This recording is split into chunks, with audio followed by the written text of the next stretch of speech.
दोस्तों, हमारे YouTube channel पर आप सभी का बहुत बहुत स्वागत है। कृपया मेरे इस चैनल को सब्सक्राइब कीजिए और बेल आइकन भी प्रेस कीजिए, जिससे मेरे चैनल की लेटेस्ट अपडेट आपको मिलती रहे। तो आज हम बात करने वाले हैं भौम प्रदोष व्रत क्या होता है, इसमें क्या नियम है और कैसे हमें पूजा करनी चाहिए, किस समय पूजा करनी चाहिए और किस समय नहीं करनी चाहिए। तो आज हम इसी बारे में बात करने वाले हैं। तो चलिए हम वीडियो शुरुआत करते हैं। दोस्तों, प्रदोष व्रत भगवान भोलेनाथ को समर्पित होता है और यह विशेष रूप से वह लोग करते हैं जिनके कुंडली में किसी भी तरह का कोई भी ग्रह दोष होता है। विशेषकर जो लोग मांगलिक होते हैं वे लोग व्रत को करते हैं। साथ ही संतान प्राप्ति की कामना से भी यह व्रत किया जाता है। दोस्तों, सप्ताह के अलग अलग दिन पड़ने वाले जो व्रत हैं उनके नाम भी अलग अलग होते हैं। और आज की इस वीडियो में मैं आपको बताने वाली हूँ कि मंगलवार के दिन पड़ने वाले प्रदोष व्रत के बारे में। और मंगलवार के दिन जो प्रदोष पड़ता है उसे भौम प्रदोष के नाम से जाना जाता है। जो भी लोग भौम प्रदोष का व्रत करते हैं उन्हें हजारों यज्ञों के बराबर पुण्य प्राप्त होता है।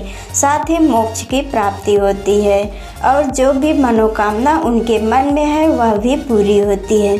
दोस्तों, प्रदोष व्रत की पूजा जो होती है विशेष रूप से प्रदोष काल में ही की जाती है, क्योंकि यही समय प्रदोष की पूजा के लिए सबसे उत्तम माना गया है। सुबह के समय आप भगवान भोलेनाथ की पूजा कीजिए। जिस तरह से आप नॉर्मली डेली पूजा करते हैं उस तरह से कर लीजिए, लेकिन शाम के समय सूर्यास्त से 1 घंटे पहले और 1 घंटे बाद का समय जो कि प्रदोष काल के नाम से जाना जाता है, इसी शुभ समय में आप अपनी पूजा संपन्न करके अपने व्रत का पारण कर सकते हैं। दोस्तों, सबसे पहले यह जान लेते हैं कि प्रदोष व्रत क्यों किया जाता है और इसके महत्व के बारे में। एक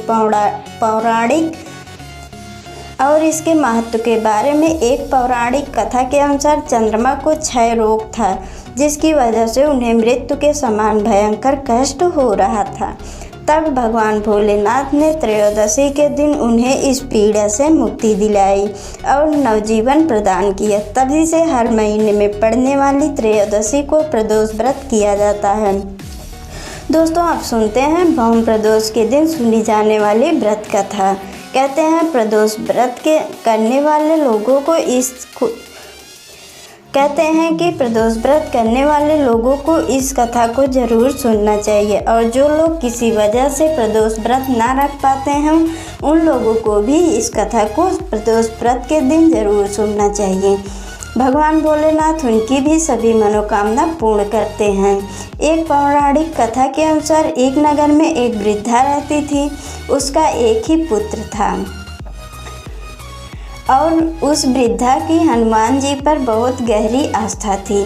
वह हर मंगलवार को पूरे नियम के साथ व्रत रखती थी और हनुमान जी की पूजा अर्चना करती थी। एक बार हनुमान जी ने उस वृद्धा की श्रद्धा की परीक्षा लेने के बारे में सोचा और अपना वेश बदलकर वृद्धा के दरवाजे पर पहुंचकर पुकारने लगे। पुकार सुनकर वृद्धा अपने घर से बाहर आई और बोली, आज्ञा दे महाराज। तब हनुमान जी, जो कि वेश बदल कर आए थे, बोले, मैं भूखा हूँ, भोजन करूँगा, थोड़ी ज़मीन लीप दे। यह सुनकर वृद्धा तो दुविधा में पड़ गई, इसलिए हाथ जोड़कर बोली, हे महाराज, लीपने मिट्टी खोदने के अलावा अगर आप मुझे कोई दूसरी आज्ञा देंगे तो मैं ज़रूर पूरी करूँगा। तब हनुमान जी जो कि साधु के वेश में जो कि वृद्धा के दरवाजे पर खड़े थे, उन्होंने 3 बार उस वृद्धा से प्रतिज्ञा कराने के बाद कहा, जा, अब तू अपने बेटे को बुला, मैं उसकी पीठ पर आग जलाकर भोजन बनाऊंगा। यह सुनकर वृद्धा घबरा गई, परंतु वह प्रतिज्ञा प्रज्ञ थी, इसलिए उसने अपने पुत्र को बुलाया और साधु के हवाले कर दिया। उधर वेशधारी साधु हनुमान जी ने वृद्धा के हाथों से ही उसके पुत्र की पीठ के बल लिटवा दिया। और उसकी पीठ पर आग जलवा दिया। आग जलाकर दुखी मन से वृद्धा अपने घर में चली गई। इधर भोजन बनाकर साधु ने वृद्धा को बुलाया और कहा, जाओ अब तुम अपने पुत्र को पुकारो ताकि वो भी आकर भोग लगा ले। इस पर वृद्धा बोली, हे महाराज, उसका नाम लेकर मुझे और कष्ट ना पहुँचाएं। लेकिन जब साधु महाराज नहीं माने तो वृद्धा ने अपने पुत्र को आवाज़ लगाई। अपने पुत्र को जीवित देखकर वृद्धा को बहुत आश्चर्य हुआ और वह साधु के चरणों में गिर गई। तब हनुमान जी अपने वास्तविक रूप में प्रकट हुए और वृद्धा को उसकी भक्ति का आशीर्वाद दिए। इस तरह से वृद्धा के बेटे की आयु लंबी हो गई। उनके घर में पूरी तरह से धन संपत्ति के भंडारे भर गए। दोस्तों, यह थी भौम प्रदोष के दिन सुनी जाने वाली कथा। दोस्तों, अब मैं आपको बताऊंगी एक चमत्कारी उपाय जिसे अगर आप भौम प्रदोष के दिन करते हैं तो आपकी अपूर्ण जो मनोकामना है, जिस भी मनोकामना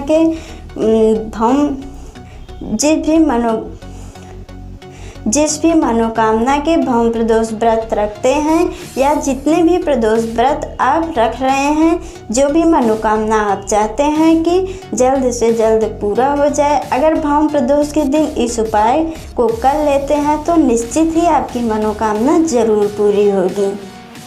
इस उपाय को करने के लिए आप भौम प्रदोष के दिन अपनी प्रदोष काल की पूजा संपन्न कर लीजिए और उसके बाद आपके घर के आसपास जो भी हनुमान जी का मंदिर है या जिस भी मंदिर में हनुमान जी की पूजा होती है, जहाँ पर मूर्ति पर बहुत सारा सिंदूर हनुमान जी को लगाया हुआ होता है, आप वहाँ जाइए।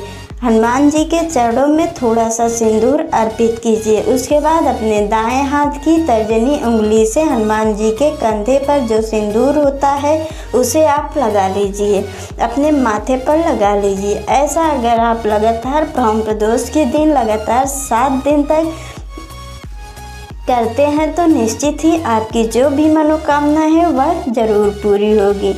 इस उपाय को करते समय आपके मन में पूरी तरह से श्रद्धा होनी चाहिए। साथ ही आपके मन में किसी के लिए जरा सा भी कोई भी बुरे विचार, बुरी भावना नहीं होनी चाहिए। इस तरह से की गई पूजा का फल आपको ज़रूर मिलेगा। तो दोस्तों, यह थी आज की वीडियो आपको कैसा लगा तो यह कमेंट बॉक्स में ज़रूर बताएं। यदि आपको वीडियो पसंद आया तो वीडियो को लाइक और शेयर करना ना भूलें। धन्यवाद दोस्तों, मिलते हैं अगले वीडियो में। तब तक के लिए good bye and take care.